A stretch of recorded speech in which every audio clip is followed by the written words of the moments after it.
Hello everyone, আসসালামু আলাইকুম। আমার ছোট্ট একটি ব্লগে আপনাদের স্বাগতম। বন্ধুবান্ধবের হুটহাট সিদ্ধান্ত, আমরা কাপাসিয়া গিয়ে আনারস মাখা খাবো। তো আমরা বাইক নিয়ে ছুটছি কাপাসিয়ার উদ্দেশ্যে।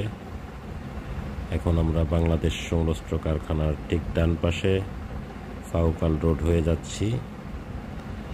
সামনে দেখতে পাচ্ছেন স্বপন আর দোলন, ঠিক পিছনে আমি আর টুটুল খুব ভালো ড্রাইভ করে। তো আমরা এখন শেরেলাবাড়ি ঘাটে হয়ে কাপাসিয়া যাব।